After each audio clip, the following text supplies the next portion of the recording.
반갑습니다. 이병철입니다. 오늘 여러분들이 공자기를 다시 한번 해볼까 하는데요. 농담 좀 한마디 하고 갈게요. 여러분들은 내가 배운 대로 세상을 본다고 생각하십니까? 아니면 내가 보고 싶은 또는 있는 사실대로 세상을 보고 있다고 생각하십니까?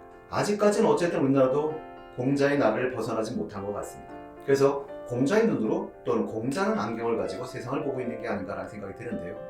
배운 대로 세상을 본다, 저 가끔 경험할 때가 있어요. 친구들하고 이제 여행을 가요. 그럼 이제 유적지 같은 데 가면 보통은 이제 상대 출신들은 천만에 이렇게 얘기를 해요. 야, 저거 얼마나 할까? 이런 얘기를 하고요. 역사 전공자들은 대부분 그 역사 배경을 이야기하지. 그리고 아무래도 이제 미술이나 쪽을 전공한 사람들은 예술적 가치를 이야기해요. 근데 이렇게 하면 이 말도 별로 마음에 와닿지는 않으시죠? 근데 제가 되게 그 길이 없습니다. 그래서 어딜 찾아보고자 할 때 이렇게 주위에서 이제 길을 물을 일이 종종 있는데 이게 명절이어서 길이 되게 한가했는데요. 어떤 분한테 제가 길을 물었어요. 근데 사실은 솔직히 말씀드리면 그렇게 묻고 싶진 않았어요. 왜 그랬냐면 한 몸에 딱 봐도 그렇죠. 몸에 이제 아름다운 이제 그림이 있으시고 막 이러신 분이라 근데 방법이 없어서 물었어요. 설명을 해주시는데 이렇게 말씀을 하세요. 저기 보면 저 호프집 보이세요? 예.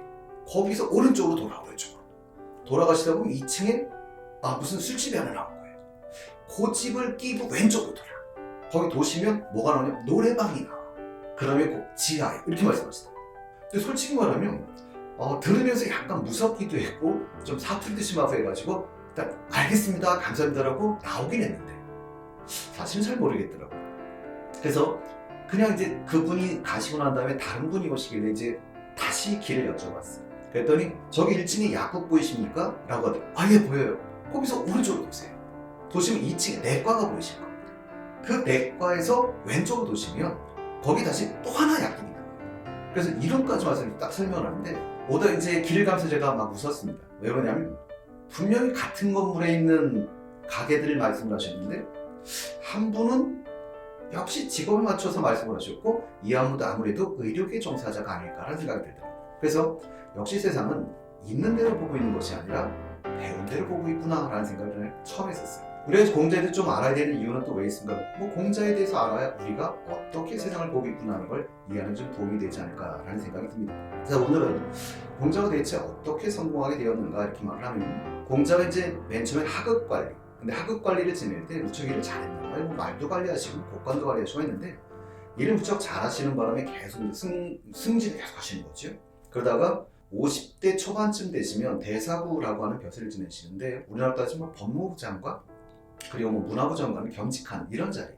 그리고 그 나를 좀 바로잡아 보겠다라는 의도에서 법 적용 같은 걸 무척 잘하셨나 봐요. 근데 그러다 보니까 아무래도 좀 적도 많았겠죠. 그런 과정 속에 공자는 노나라 사람인데요.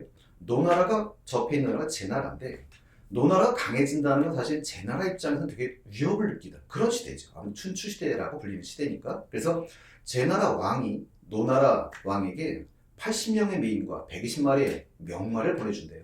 그러면서부터 여색에 빠져서 정치에 큰 관심을 갖지 않게 된다고 하죠. 노자는 크게 실망하여 사실은 자기를 받아줄 만한 왕을 찾아서 이제부터 유람을 시작합니다. 그걸 주유천하라고 부르는데요. 여러 나라를 돌아다니는 거예요. 근데 사실 어떻게 하시면 편하냐면 그 당시에서 중국을 쭉 이렇게 돌아다닌다는 것은 그 사람들의 사고상으로는 어떻게 보면 세상을 유람하는 이런 식인 거죠. 공자가 처음 떠날 때만 해도 그게 그렇게 긴 세월이 걸릴 거라고 공자는 생각하지 못했을 겁니다. 근데 거의 13년 가까운 시간을 돌아다니게 돼요. 그리고 68세에 돌아와서 학교를 차리고 지금으로 따진다면 어떤 컨셉이죠? 예학 아카데미 이런 식의 컨셉의 학교를 차립니다. 학생의 수는 3,000명에 달했다라고 전해지고 있는데요. 전 약간 중국 사람들을 그런 면에서 좀 압니다. 이 양반들 웬만하면 숫자가 좀 부풀려지는 경향이 좀 강한데 기록대로 그대로 놓고 본다면 어쨌든 3,000명의 학생. 그런데 3,000명을 공자가 직접 가르칠 수 있는 방법은 없죠. 지금처럼 마이크가 있으니까 칠판이 있으니까 그렇지? 그러다 보니까 공자에게 직접 사사받은 사람들이 한 70여 명쯤 되고요. 이 사람들이 그 학교의 교수진을 구성하게 되죠. 그리고 그 70여 명 중에서 지금 따지면 학과장 10명의 이제 똘똘이가 나오게 되는데 우린 걸 공문, 십철이라고 부릅니다. 그래서 공자 문화의 10명의 현자들이라는 뜻인 거죠. 그저 여러분들이 알다시피 가장 유명한 사람이 안회 또는 안현이라고 불리는 사람인데, 하나를 들으면 열을 안다라고 하는 바로 그 인물이지요. 그래서 안현 같은 경우는 저희는 이제 안현이라고 부르고 공자는 안회라고 부르는데, 왜 그런지는 한번 생각해주면 편합니다. 회가 이름이에요. 연이 자고요. 그러니까 저희는 자를 부르는 거고, 공자는 주로 안회라고 불렀던 거죠. 그런데 천재는 단명한다고 하지요. 기록에 보면 이 안현 같은 경우가 20대에 죽었다라고 돼 있는데, 그런 생각하면 가끔 저는 행복은 해요. 왜냐하면 장수하겠구나 이런 생각을 합니다. 그런데 실제로 이 안현이 단명했는가라고 하는 것은 거짓말인 것 같아요. 왜 그러냐면 공자가 13년 동안 유람을 할 때 거기 안현이 있거든요. 그 얘기는 공자가 안현이 죽었을 때 공자가 뭐라고 표현하냐면 하늘이 결국 나를 버렸다 라고 한탄을 할 정도로 가장 아꼈던 제자인 것 같습니다. 그런데 공자가 워낙 장수하시다 보니까 아마 대략 한 40대에 죽은 것 같은데, 70세 가까운 공자가 보기엔 어떤 느낌을 받냐면 단명하고, 그 시대적인 나이를 놓고 본다면 살 거 다 산 거고요. 공자가 지나치게 오래 살 거예요. 그래서 공자는 이 안현을 얼마나 아꼈습니까? 이렇게 말하면 그 스승이 제자의 장례를 주관하지 않는 게 예법에 맞답니다. 그런데 공자가 직접 그 장례를 주관해요. 자기 아들이 죽었을 때도 울지 않았다고 전해지는 공자는 안현이 죽었을 때는 통곡을 했다라고 전해지죠. 그래서 가장 존경받는 제자고요. 한두 명만 더 소개해드린다면 자로라는 제자가 있죠.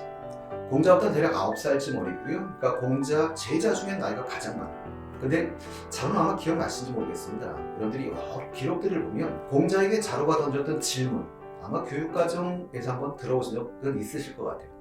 선생님, 죽음이 뭐죠? 라고 물어봤던 그분이 바로 자로라는 제자입니다. 근데 좀 싸움을 좀 잘하셨나 봐요. 그래서 이제 공자의 어떤 친구로 따지면 경호대장 이런 컨셉을 갖고 계신 분이 자로고, 공자 같은 경우도 여러분들 잘 본 말겠지만 또 하나 재밌는 게 4대 성인이라고 불리는 분들은 그렇게 뭔가 가르치고 이렇게 돈을 받고 하신 적이 그렇죠 별로 없어요.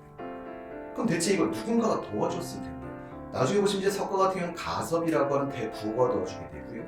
공자를 도와주었던 재정 담당 이라고 볼 수 있는 자공이라는 제자죠. 노나라와 제나라의 국경 사이에서 주로 교역을 토대로 어떻게 보면 최초의 재벌이라고 불릴 수 있는 그런 부유한 제자가 있었고요. 또 이제 여러분들이 이름을 한번 들어봤을 사람은 증삼이라는 제자인데, 증삼 이렇게 하면 여러분들이 잘 모르실 거고, 증자라고 하면 조금 아시는 분들이 있을 거예요. 증자는 뭘로 유명하죠? 그러면 여러분들이 대기만성이라는 사자성어의 주인공이 바로 증자입니다. 증자는 좀 늦게 깨우친 이런 스타일인 것 같아요. 증자에게 또 유명한 게 일삼성이라고 해서 매일같이 세 가지를 반성해라 라는 게 있죠. 그래서 남이 일은 열심히 했느냐, 친구 사이에 어떤 신의는 지켰느냐, 그리고 그날 배운 것을 그날 공부했느냐, 갑자기 찔립니다. 그죠?